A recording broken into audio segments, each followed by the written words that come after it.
And and that's why now I still carry like a Glock 40 cal, but subcompact. Okay. And he's like, "Why you carry that shit?" Honestly, because the first class I took, the dude was like, 9s aren't enough stopping power. You should get you a 40 cal. And then I was like, well, if I wanted to consider, it's like, get you a subcompact 40 cal. And so I just trained with it and I practiced with it, and I'm pretty good with it, and it's my gun. Now I did do a video about it. Like it was like a little parody video where I basically insinuated that people who carry 40 were kind of bi because they wanted like the shootability of some of the 9 and then some of the 45 and then little trans. That little trans over there. Back now. Here, why don't we put that belt out here? Let's see the belt. Let's see that. This episode of the Colion Noir podcast is brought to you by Vetter Holsters. Yeah, we're ready. We're rolling. Whenever you're ready, we're ready. Hey, sir, we're ready. We're ready, sir. Welcome to another episode of the Colion Noir podcast, and joining me today is Mr. Austin himself. What's going on, brother? Hey, not much, man. It's definitely a pleasure to be here. I'm a big fan, man. Dude, I'm not gonna lie to you. Like, I'm always shocked when I kind of learn because when I'm talking to the camera, right? So I don't really get to see the other side of things, and I don't know who's actually watching. And I always say, I was like, I'm pretty sure I have some powerful enemies I don't know about in certain places, right? Well, you got some powerful friends too. And that's what I'm about to get at, because I'm starting to learn now. I was like, I definitely have a lot of friends that I don't even realize that I have. Oh yeah, we're gonna ride for you too, man. Yeah, man. It's very humbling, man. It truly is. It truly is. Well, it's a lot of pressure too. So thank you very much. Representation means a lot. And when I was getting into the gun area, you were one of the first black faces I saw who spoke eloquently. Wasn't like a stereotype that we're not trying to uphold anyway. So it was good to see, and you spoke some truth. I'm not gonna lie. I when I first started, that was one of the things I said it out loud. I was like, I definitely want to change the perception of a black man with a gun in this country. Because it was, I don't know how much you know about my story and how I first got into it, but I didn't grow up in a household that taught me about guns or anything like that. Right. For me, it was just, I kind of came across it. A friend of mine was like, hey, let's go shoot. And my idea of it always, I was like, no, the only people I knew that had guns were cops and D-boys and dudes in the streets, right? But I'm like, I'm just a regular dude that likes this. So I'm like, that's how I'm gonna approach it. And I'm starting to meet a lot of people who look like me, who didn't look like me, who thought the exact same way. Right. So I was like, hey, let's do it. Yeah, and man. Well, I'm glad you put it out there because I was like, yeah. Oh, see, there's one. There's one. I'm gonna go forward. Yeah, man. Yeah, but now, man, you're killing it on your end too, man. All right, so I've got to give a quick shout out to Vetter Holsters. They're now sponsoring the podcast. I've been using their light tuck kydex inside the waistband holster, and what I really like is how adjustable it is. You can tweak the ride height and cant to get it exactly how you want. Plus, they've got holsters for over 450 gun models in 75 different colors, so you can pretty much find whatever you need. But here's the thing that really sets them apart: their customer service. I've heard so many stories about how they've gone above and beyond to make sure you're happy with your holster. And with a lifetime warranty and a 30-day money-back guarantee, it's clear they stand behind their products. If you're in the market for a great holster, check them out at betterholsters.com. You're doing what I can do. I'll tell you that much. Everybody can fight, man. Well, the funny thing about that too is I remember when I started getting into the gun side of stuff, I'm not gonna call what I did training, but I said I wanted to start at least dipping my toe in it for the simple fact that I didn't like the fact that when I didn't have my gun, I felt helpless. I didn't like that. I didn't like that at all. Right. And so I called my friend up at Fortis Safe, and and I was like, hey, I told him those exact words. I was like, man, I'm not honest with you. I'm pretty decent with a gun, but I don't like feeling like I feel helpless without one, right? Because it's not going to be my first go-to, even if I have one on me. You know what I mean. So from that perspective, it's like, because it should be a last resort. But like I tell a lot of my clients that come in, I train people from different levels. Like people that just come off the street, like, hey man, I want to get in shape. It's like, all right, cool, let's get in shape, but I'm gonna get you in shape, but you're gonna learn how to fight. In the process. When we start going and they hit the bag for a little bit and they're gassed out after 10-15 seconds, I'm like, okay, so if you had to fight for your life, how long are you alive for? Because that looked like 15 seconds, you know. You know, if you have to run for your life, how long are you running for? Yeah. And so the kind of mindset when we train is, you know, let's just get a little bit harder to kill every day, you know, a little bit more dangerous, you know, every day. It's funny. I actually incorporated recently. I started incorporating because I'm on my lean phase, right? I'm trying to lean out, right? It's about to be summer, yeah, right? I know, right? But the funny thing is, man, the camera will humble you. Sure, the camera will humble you. And then Peter likes using those wide angle lenses. So yeah, I know what you're doing. He's doing that on purpose, bro. And I'm looking. I was like, oh, you looking sloppy, bro. I'm like, oh no, yeah. I started incorporating heavy bag work. Nice. So I would kind of and. When I first started, oh boy, yeah, you're right. It's rough. It's rough, and you don't realize it. Like, so think about just beating somebody up. Like they're not throwing back. Like that's what a heavy bag is. Exactly. You can't even just. They could take it, but you might not be able to whoop somebody that could just take an ass whooping. You know, it's a different way to think about it. Until you just said that. That's crazy. You're right. You're right. So yeah, that's crazy. But I mean, it's of course, I've acclimated. Like going longer and longer and longer. Tell me, since hitting the heavy bag, how's your stress levels been?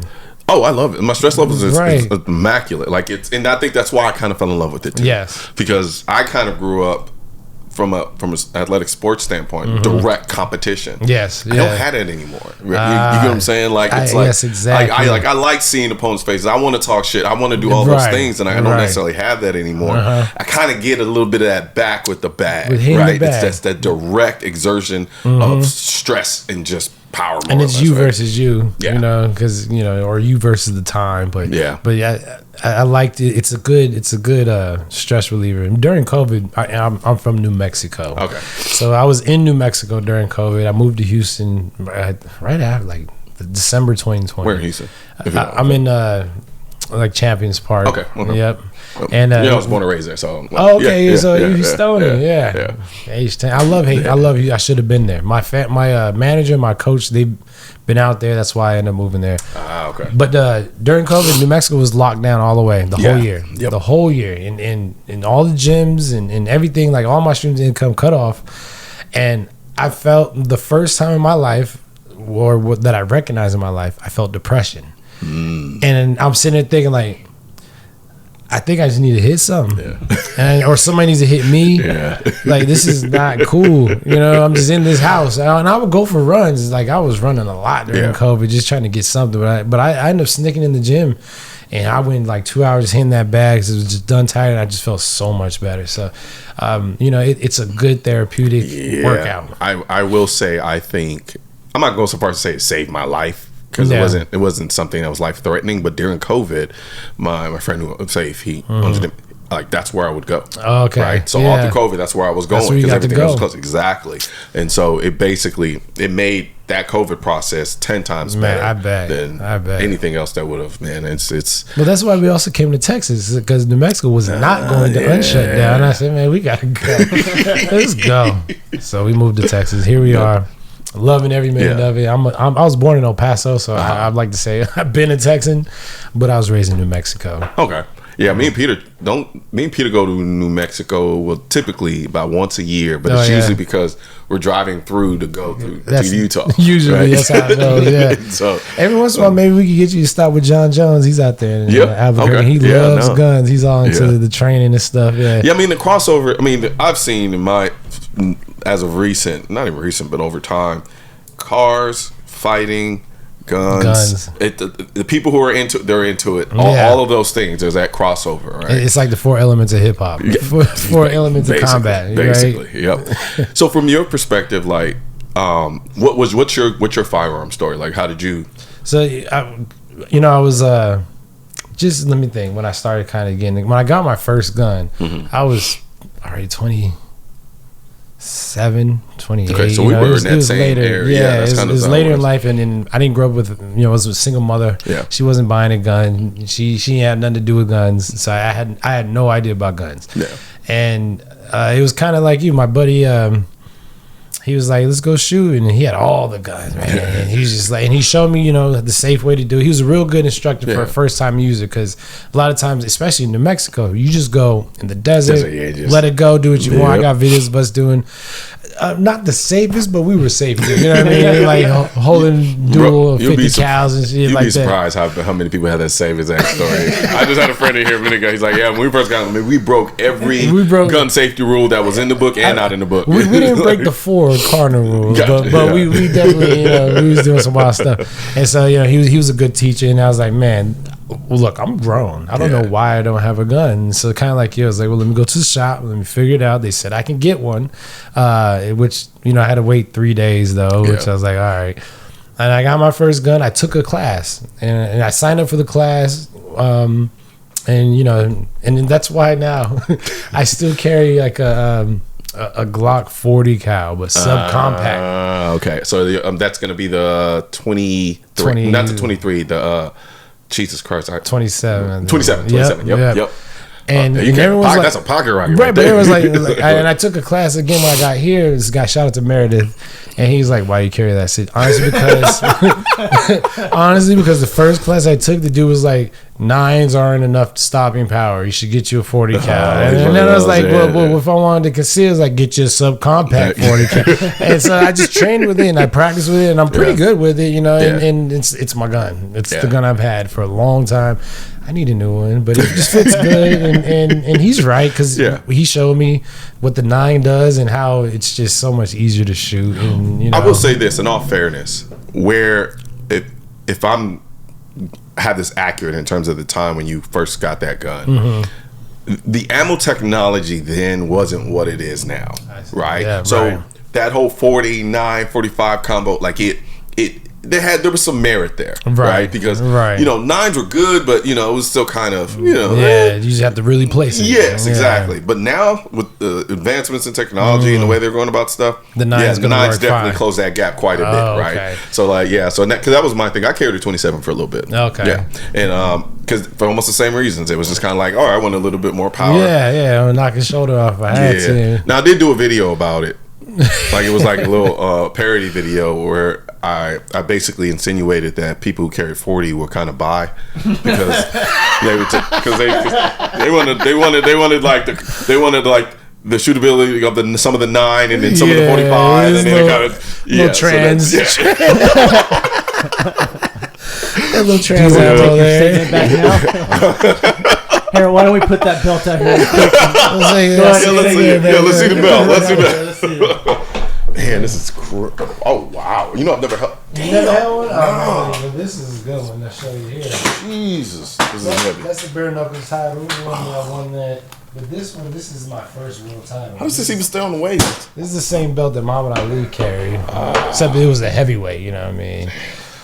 So like a lot of great people have that same belt. Yeah. They kept the design for 50, 60 years already, maybe 70 years now. This is beautiful. So that's my real baby, and then this is my son. You know what I'm saying? Okay, all right. It's my baby girl. And we can keep those on tape. Yeah. So all right. From boxing, to bare knuckle, like mentally walk me through that, because that's it's crazy because it is different in the adrenaline dump I get from the bare knuckle is kind of like how I used to get, like at 3:00 you're gonna meet somebody in the desert because you're sick, he's talking whatever. So I'm from New Mexico, as I said before, and in New Mexico there's 2 things that they have a lot of that you need for a fist fight, and that's space and opportunity. There's deserts everywhere, and it's a small town, so you're gonna run into the person you don't like probably 3 or 4 times, probably at Walmart. By the 4th time, you're like, yo, I'm sick of all this. You know what I mean? Like, let's go. And so you go and you have a fight, and then usually that's the end of it. Me growing, that's how it was. In fact, some of my best friends, it was like a fist fight, and now we're friends. Shout out to my buddy CG. I gotta tell the story. I remember he went to Cruces. I went to Mayfield's, their rival schools, and one of our mutual friends, Tyler, still our best friend to this day. He's always instigating stuff, and he goes, "Hey, Trout, CG says he wants to fight you." And CG's like, "Yeah, man, I heard you be boxing out there. I heard you box. I want to fight. I want to fight you." And that's exactly how he sounds too. And so we went to my house in my living room, put on gloves, and I beat the shit out of Buddy. Right? And he was a football player, bigger dude, but skills paid the bills. Is what I say. And he goes, "Man, that's what boxing teaches you." I want to fight. You know what I mean? So he came and we started training together. Now, you know, he doesn't fight anymore. I'm going to talk about this league here in a little bit because he's going to get in that league later. But Team Combat League is going to bring him back, and he's going to get back to his fight. But anyway, New Mexico, fist fights, it was a thing. Yeah. So when I got into boxing, it was because I was kind of already fist fighting. So then, you know, I did my thing. I went to the Olympics for boxing. I got a world champion for boxing. I fought some of the best fighters in my class from 2012 to 2018, and it was a real good, you know, good career. 40 something fights, 36 wins. You know, not bad, not bad. And then I get the call from Nelson Lopez Jr. It's like, hey man, would you do a bare-knuckle fight? And I was like, I kind of am down. I'm kind of down for it. You know, what y'all paying? Who is it? They said, well, it'll be against Diego Sanchez, right? The Nightmare, who is a UFC legend. And it'll be in Albuquerque. And, you know, we're going to give you a good pretty penny. I say, all right, bad, sure. Yeah. So I fight Diego. And like I said, when I got in there, I felt like it was my pro debut. I had the nerves going. Yeah. You know, it's like, it's kind of like a knife fight. You know, if you get touched, you're going to get cut. So I have to be on my P's and Q's. And then we went out there and I just, you know, slaughtered Diego. And then, you know, it was just so easy, you know. No shout out to Diego, but they was talking all that shit, man. And I was like, it was so easy. So after I beat Diego, the champion of the bare knuckle, he's like the pound for pound king, Luis Palomino, jumps in the ring and challenges me. That's my first fight. He's like, hey, I gotta get that back. That's my homie. I'm gonna revenge him. So he challenges me to a fight. Like he's the champ, right? I obliged. I beat the dog shit out of him too. This is their pound for pound king, right? And I'm like, oh yeah, it's only up from here. I'm that guy now. And the biggest transition I had to make, as far as not just mentally, but it was learning some MMA, some Muay Thai, and some Greco-Roman, where like the standing. Oh yeah. Because they allow the holding and they allow the dirty boxing in wrestling is a different wind. I could box probably 12 rounds out of shape because I've done it a lot, but wrestling 2 minutes of just holding on to somebody, I'm puckered out. So I had to build that wind. That's crazy how like specialized conditioning can be. It's stupid. Crazy. Because you can condition one way and think I'm good for anything, exactly, and then do another thing and you're like, oh man, I ain't built for this. I'm not built for basketball. I'll be in shape for basketball. Then I go play basketball. Yeah, sorry, I'm a car guy. I got distracted. I'm sorry. You heard it. Yeah. That sounded like an Aventador. That's crazy. He knows about the sound, but he's a car guy. My bad. Yeah, I can be in shape for boxing. I go play basketball. I can't play basketball. Oh, really? I'm up and down like twice. I'm like, they're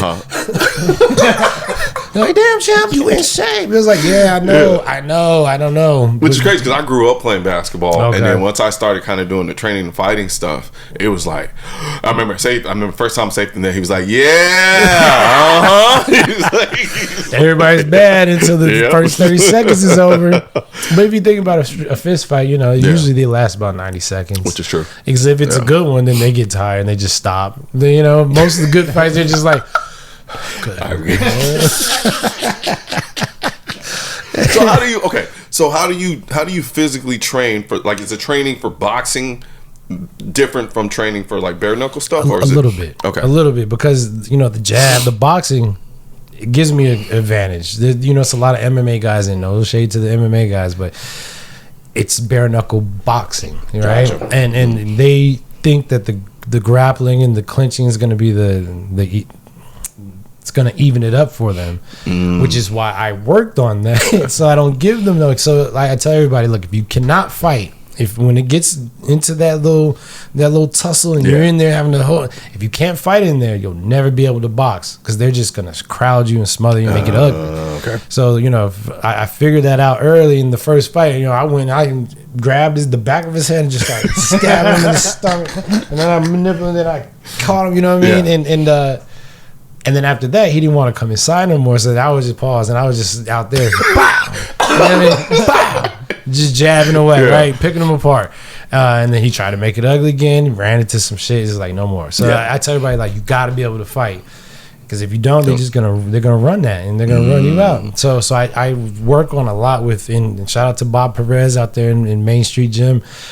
I work with a lot of the MMA guys, and in fact, like today, I sparred about 6 rounds with 2 different boxers, and then I took like a round break and went down, and then I sparred with a couple of MMA guys, just working more on like the clinch and hitting thing for like another 5 rounds, right? So when you're sparring with gloves, you're sparring with no gloves? Sparring with gloves, and then with the MMA guys, I go put on the MMA gloves, but I'm not trying to catch, a bare one to the face. That's all I was wondering. Not on accident or on purpose, yeah. So with considering that with bare knuckles, is there going to be more of a preference towards body shots?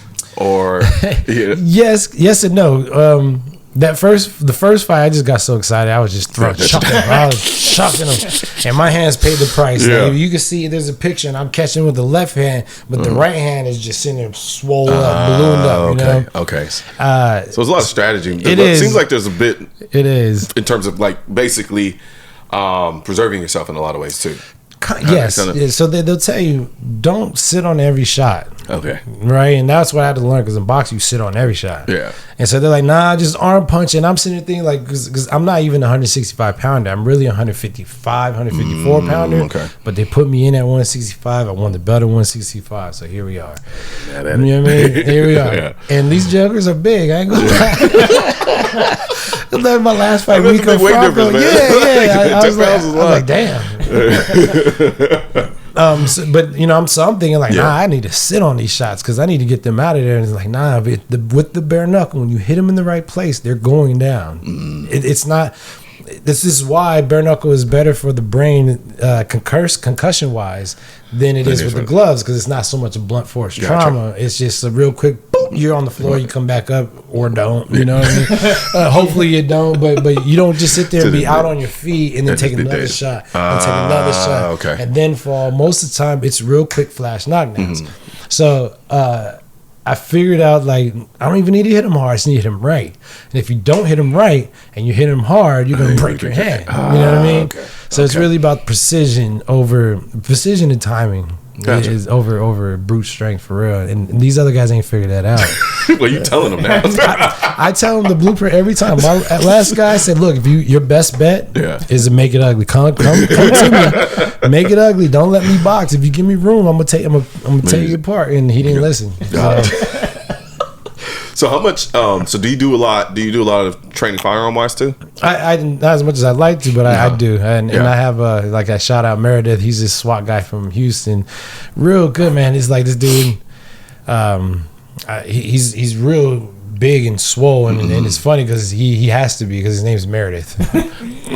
Touche. That's a good point. You know what I'm saying? That's a good point. And so we kind of trade lessons. I teach him some boxing, and he'll teach me some shooting techniques, and the stuff he teaches me makes me just a better shot. Period. And we'll work on speed later. You know what I mean? So do you find there's a lot of crossover, a little crossover in terms of the fighting side versus the shooting side? Yeah. In fact, the stance. We're here, gotcha, and I'm left-handed, so so then you get a little bit more square, but it's still that stagger, and you know how you push your thumbs toward. Well, we figure we have our thumbs towards the target, right, to let it go. So the mentality it's very similar. Gotcha. A lot of it. Okay, yeah, because I always wondered about that. So like now, just in life, right? Because you clearly have the fighting capability with your hands, and then you're training with the firearm as well.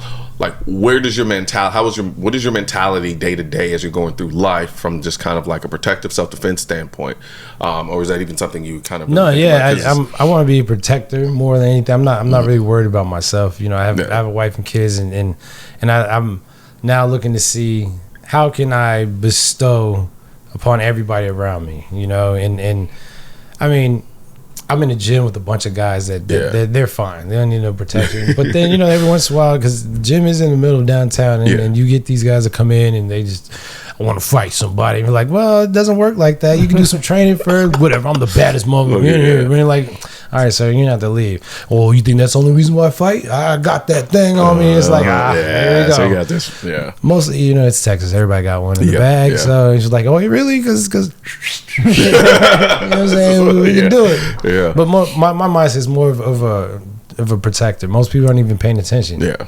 And so how would you say, for instance, and now I'm starting to get into like the weeds of just, and I'm just picking your brain because I just like the perspective, right?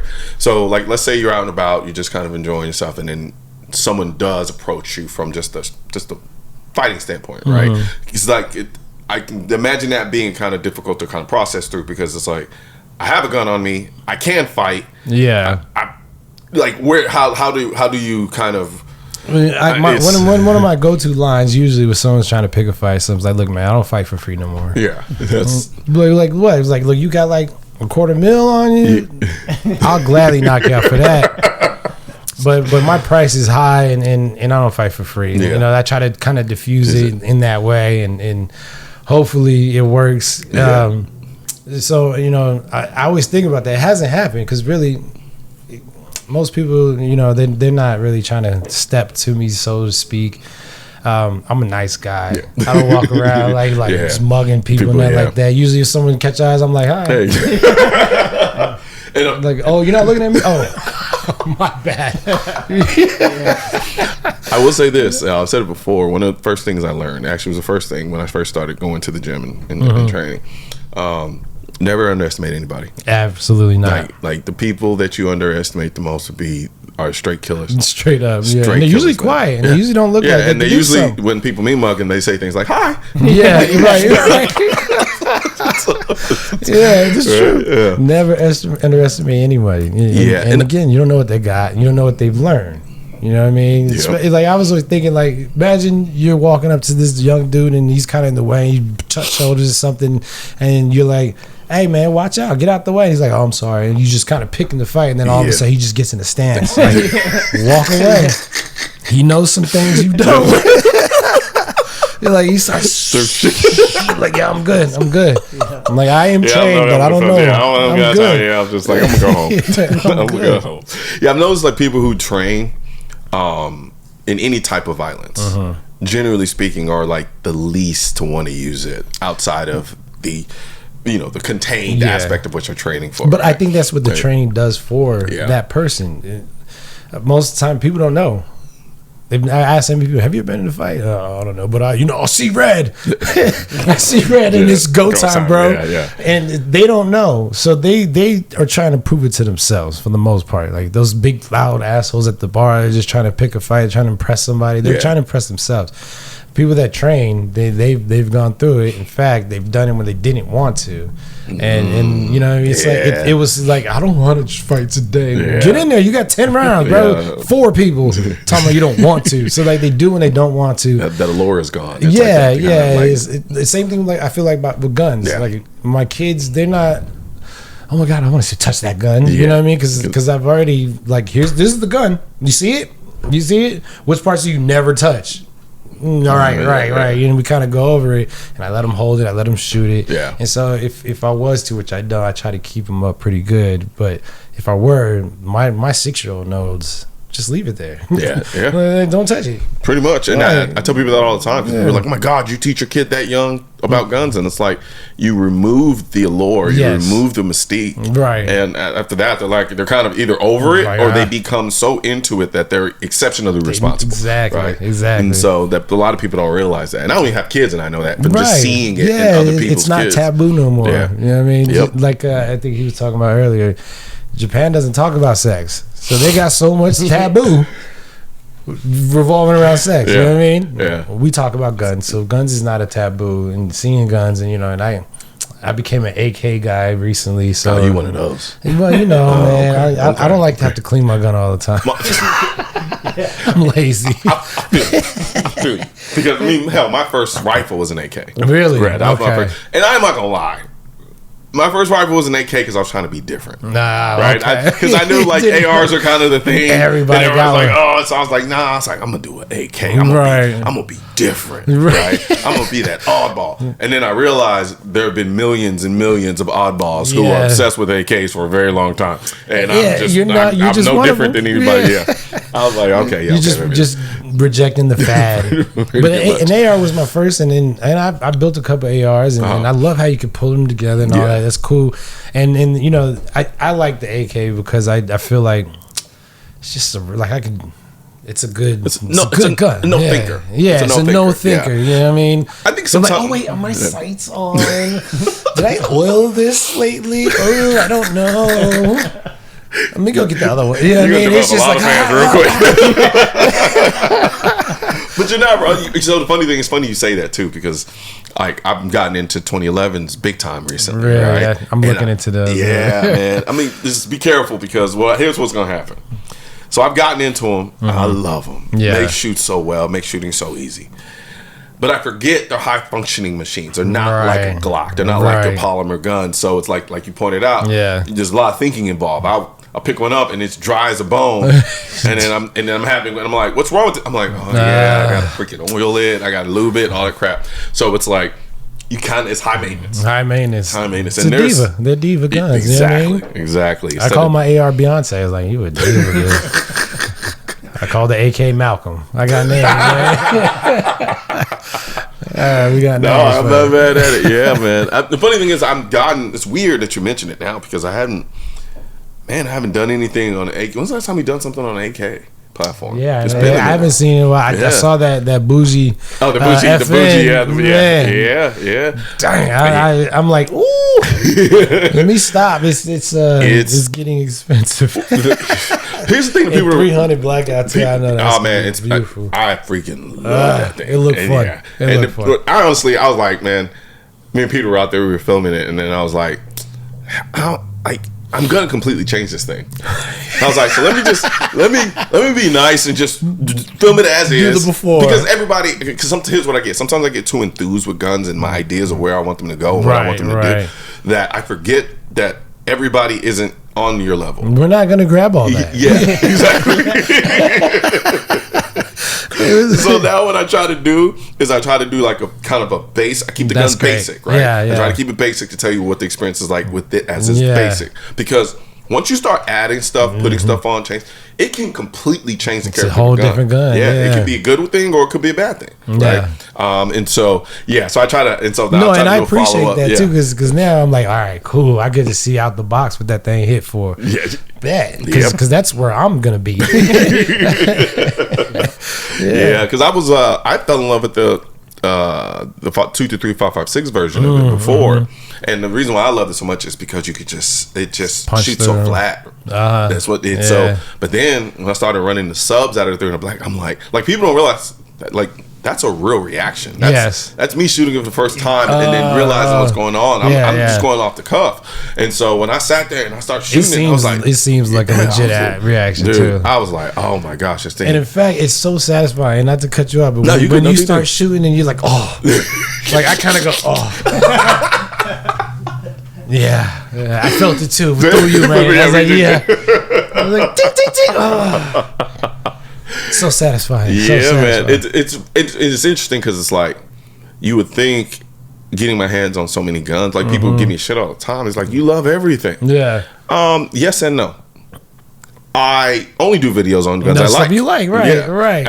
If it's a gun I don't like, I'm not in the business of destroying companies, right? Because some people could take me not liking a gun as an objectively not like there's an objective reason not to like it, and I'm not in business doing. So I'll just say, hey, you don't want me to do this video. I'm like, if they send me a gun, I'm like, you don't want me to do this video because it's not. But any gun I actually do, it's objectively like I like the gun and I like what it's doing, and I try to talk about it in a way where it gives context to why I like it. Right. It's kind of like mukbang for guns. Yeah, that's what I feel like. It's like, you take a big bite and you just chew it. I'm like, yeah. And that's another thing too. I'm glad you're saying that though, because when we do, especially like the first mag styles, I want it to feel like you're coming along with me, enjoying the shooting experience as I'm enjoying it. So that, thanks for that. We're here. Yeah, that motivates me to do even more of those. Yeah, because I love shooting, man. It's so fun, and it's therapeutic too. That's another thing I was going to ask you is like, how does that? Because I know, like, you were talking about during COVID how you just wanted to punch something. We did a lot of shooting in COVID. Exactly, and I lived on the desert, so like we would kind of just go out into my property in the back and just blow shit up. We had the tannerite, we had a TV, and we were just blowing stuff up. And I was like, yes. Ooh, and I could go home and like be nice to my family. You know what I mean? So it was definitely stress relief. Yeah.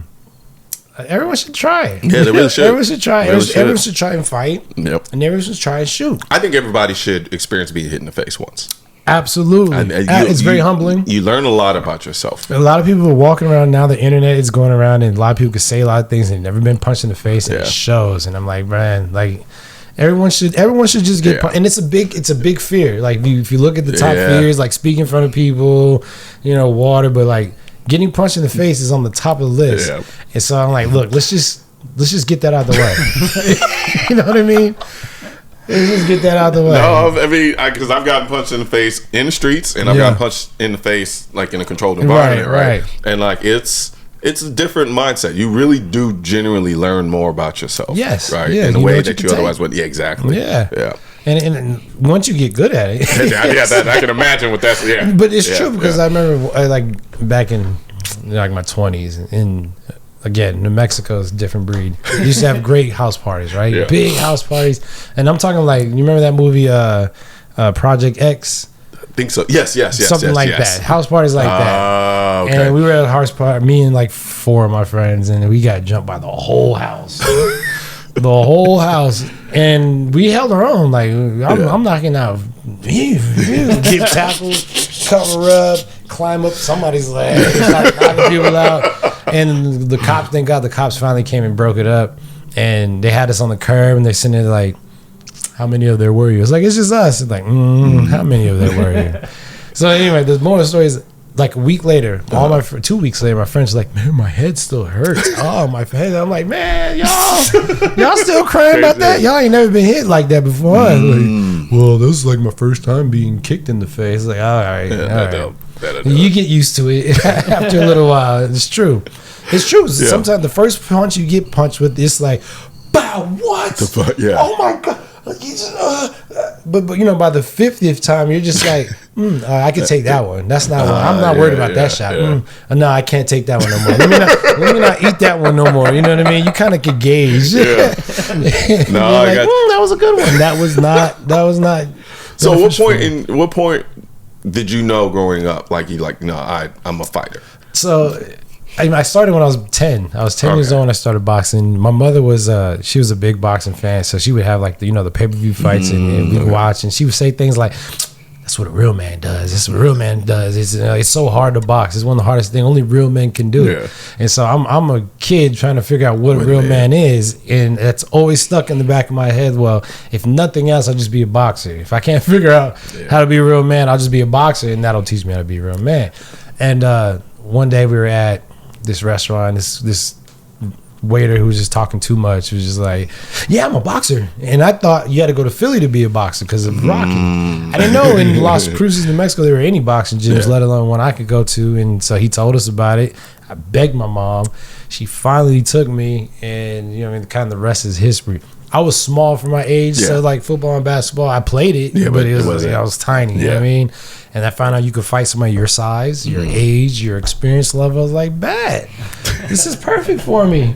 This is perfect." So boxing really chose me. As far as me choosing boxing, that's what's up. So, and on this, what's next for you? What you? I'm glad you asked. Yeah, I got a lot of things coming up. April 4th is going to be my next fight. It's going to be in Dubai. Okay, and it's part of a 2-fight deal. So like April 4th, I'm headlining. I'm the main event, and then April 5th, Kai Stewart, who's the 145 champ, I think, he's headlining the next night. So it's a 2-night event in Dubai at the Dubai Tennis Court Arena. And I fight Trinidad Snake. Now he's got to know I'm from New Mexico. I catch rattlesnakes with my bare hand. I'm not worried about a Trinidad snake. You know what I mean? I've caught rattlesnakes. Bare hands. I don't know why you're doing that shit, but they were gonna get my dog. You know what I mean? Fair enough. And it was like I'm telling, "Baby, get the savage." You know what I mean? My little 22. Get the savage. She was just too slow, so I had to grab it. Grabbed it and threw it out into the desert. A Trinidad snake ain't gonna be shit. I've wrestled with rattlesnakes. But he is the number 1 contender. He's 6-0, undefeated, bare-knuckle. He's earned this spot, but I will show him there's levels to this. I've been in the ring with some of the best men in my era, and Not saying he's on that level. He's not on that level. He's not. And not to be cocky, I'm training very hard. I'm not taking him lightly, training very hard. So that fight's coming up. It's going to be in defense of my belt. Looking forward to that. April 18th. Team Combat League comes back with season 3. I am the coach of the Houston Hitmen. So we have a boxing team combat league. And it's pretty dope. It sounds like what it is. We have like 18 fighters. Everyone fights 1 round. Yeah. And if we have some great rounds, they come back for the money round and do 2. And it's exactly like, when's the last time you saw a fight where they had traded knockdowns in 1 round? Right. Yeah.